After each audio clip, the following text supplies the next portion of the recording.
All right, welcome back to Cannabis in Canada with Jason Wilcox. I'm sitting here today with Mark Klokeid and his sidekick, basically Anthony, who we've seen some recent videos from online. Mark, you've been coming back and in kind of with this new medical approach and this new medical hope message that I know you've carried all along, but a lot of our people don't necessarily understand that. And, you know, we've kind of talked over the years, and the one thing I do know about you is, you know, your own medical background. So for the purpose of our viewers, and so people may understand where you were for the last little bit, what happened? You kind of dropped off the scene, now you're back and the Kush Cup's booming. Yeah, well, I mean, every year it takes a lot out of you just to even throw an event like the Kush Cup. And for people that don't know, I had a bone marrow transplant about 10 years ago. I had lymphoblastic lymphoma, which is a blood cancer. I had 4 rounds of chemo, then I had full body radiation, and then I had stem cell transplants, along with spinal taps where they put methotrexate into my spine. So it's a lot like erasing a program on your computer. And so if there's any virus on the computer, you erase everything, and then you put a new operating system on there. That's essentially what I had to happen to me. It's called a stem cell transplant. And so from that, I turned type 1 diabetic, so I have to insulin dependent, which means I don't produce any insulin. It's type 1 diabetes. And so I'm constantly having to monitor my sugars and take insulin injections. And I battled a lot of neuropathy and lower immune system, so it's just a big battle to recuperate from something like that. So And that's the part that I think is, you know, that's what I want to get out to our viewers. And I want people to know about who is Mark. Well, that's Mark. That's the medical patient underneath the big show and the weed guy who is here. You know, so let's bring out a bit of the weed guy. Let's bring out a bit of the Kush Cup, because that's just kind of you know, I wanted to give that note out there to people that, yeah, there are medical patients at the front lines. We've been talking about this a lot with different people we interview, that there's always seems to be people with underlying medical conditions at the forefront of this movement and really pushing the bar. Some of our viewers may not know this, but you're also the person that opened Mega Ill. Can you tell us a bit about that? What drove you to do that and set the bar so high for an infused pizza store? Well, I mean, I make my YouTube videos, and it's all based about living a lifestyle of living really in the moment and taking life seriously and trying to have the best possible moments every day. And part of my travels was through Cambodia into the Angkor Wat temples, and they have Happy Pizza and Ecstatic Pizza there. So they have a weed establishment pizza there, and as a federal exemptee in Canada, I felt like it's necessary that we have more places to be able to medicate. I mean, in Vancouver, we have a safe injection site where people can inject drugs, and I felt, you know, as a federal exemptee, where should we be able to medicate indoors? You know, it's not always beautiful weather, and see people that are around me that are patients in wheelchairs and with other underlying medical condition, and like they can't always, some of them are in social housing and they can't smoke even in their surrounding building and stuff like that. So I mean, it's like they need places to medicate. I love that, because this is what I've been pushing. I've been pushing vapor lounges, and for one reason, vapor lounges and clubs, not so much for the dispensing factor, but more for the place where patients can go, get information, brainstorm, learn about their medication, learn about strain Have a sense of community. and a sense of community, and a sense of pride. Yeah, you know, this exactly. underground culture has a sense of pride. BC culture has a sense of pride. We demonstrated that at 420. You know, you see 35,000 people surrounding an art gallery. That's strength. That's power. Yeah, exactly. I'm worried that that particular culture might be a little bit under. There's a monopoly, as we know, at the federal government that took a shot at medical patients. Thank God for the Allard injunction and subsequent trial, proving that no fire, mold, or organized crime was associated to medical patients or our gardens. That being said, I believe that that monopoly has now accepted that and moved forward and said, okay, now who's our next danger? Mm-hmm. Who's supplying? So I'm worried about our clubs. I'm worried about our culture. You know, I'm worried about the different trim crews, right down to, you know, the mom and pop growers that have supplied this place for literally years. And well, that's why I'm hoping that Harper doesn't get voted in, and someone like Trudeau, a little more pro-pot. The election's not far away. You know, even my van's all plastered and no, Stop Harper stickers, and I think there needs to be a real push for the echo of the baby boomers, the younger generation, to vote. It's not really talked about a lot in the mainstream media and news, but I think if there's a huge push and vote for people my age or younger, that there's going to be a big change in how the election can be swayed.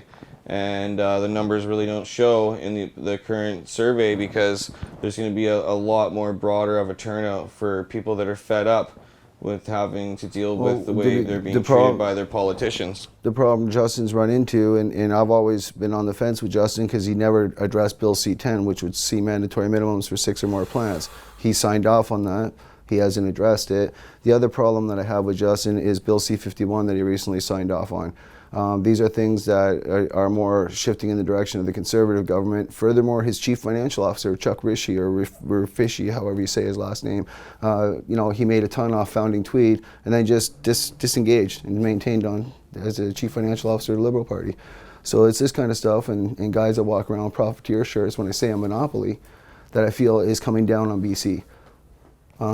What's your kind of take on that? I mean, yeah, we're going to do our cups. Yeah, there's going to be an underground. Yeah, people are going to keep doing what they do during this transition. I feel that as long as mankind realizes that marijuana is a personal right and that it's a natural plant and there's been 0 deaths by it in thousands of years, and it's been used for thousands of years since beyond religion, that there's really, that fundamental right that we should all fight for. And, it's always going to be a politician trying to impose what they believe on us. And all I can say is the power's within the people that vote. And if the sooner people realize that and organize and take a hold of what's their power, then that's the only way that things are going to change. So that's what it really comes down to. And we've done that. I mean, this is true. We've done that legally and politically. And, let's just move on to a more positive note, because there's a lot going on right now in the marijuana industry. And what I love are freaking cups. I first starting with Marco's when I first attended Treating Yourself, going to a cup and actually seeing people compete and being able to compete myself, see my friends compete. There's nothing better. And again, that sense of culture and collective unity. Tell us about it, brother. This is your third or fourth Kush? annual Kush Cup, July 10th, 11th, and 12th. Of part of me beating cancer, I've always wanted to live life to the fullest, and I love to really throw a good party. And one thing that I like to enjoy is good music and culture. And one thing I love is the water in Vancouver and the ocean that we got here. So we have a wonderful boat cruise, and we always really try and bring top-notch people to come in. We're gonna have Dr. David Allen. We're gonna have from the Weed Report. We'll have him come in. Dave Warden, yeah, and Dave Warden was awesome. I met him before. I've been talking to him. He said no matter what, he's in. He's coming. So Sweet. Him and Dr. David Allen will be coming up, and. And of course, we're gonna have the Trailer Park Boys, and everyone can. Just for our viewers, which ones are the Trailer Park Boys? Just so we're clear, do we know what? Ricky, Julian, and Bubbles, the three main ones. All three. Excellent. And I talked to their agent. They'll be flying in on the Friday, so they're actually hosting the whole weekend. That means they'll be on the boat cruise. They're gonna be on the boat cruise. Yeah. So that's what I'm talking about. Right on. Everyone can go watch their shows, but who gets to go hang out with them for a whole weekend? So we're going to bring in a bunch of other acts. We're talking to E40 right now, and we'll have some official announcements on who we're actually going to have perform, but we're going to bring 2 other big acts in on top of that to perform, amongst other local acts too, of course. So it's going to be an all-around wicked time. Of course, the boat cruise is going to happen with the boys, and that's definitely going to be the highlight. And we're going to have some awesome strains. There's lots of people entering the competition. We got our famous extract competition, so it's really going to be an awesome time. You going to have any glass blowing or anything going on this year? I'm not so sure about that. But we're definitely going to be having lots of pot smoking and lots of good food and wicked good dabs, and goodie bags are just going to be banging this year. I know there's going to be seeds, those bath ball things, and different edibles and lots of other stuff in there too. Where can people go right now if they want to go get a judge's pass or just any of just the an Weeds entry locations? Pass? They're all open till 9 or 10. There you can go purchase your tickets. Any of the Weeds, glass and gifts that would be for there's 18 locations. You go on kush.ca. All the addresses are listed there, and you can check it out. And come make some memorable moments with us. It's going to be awesome. There's going to be lots of different activities for people to go to too. Also, we're going to do the world famous 218 flavor ice cream gelato La Casa gelato ice cream competition. Trippy. So that means every judge gets to go to La Casa. They have over 218 flavors you can try. And you get to choose which is your favorite flavor. So, it's definitely something that's one of a kind when you come to Vancouver. And if you're a stoner, You gotta love that. They have like every flavor known to man. I actually made a video, so we'll give a little sneak peek of that in the future. Check out the Weed Guy on YouTube.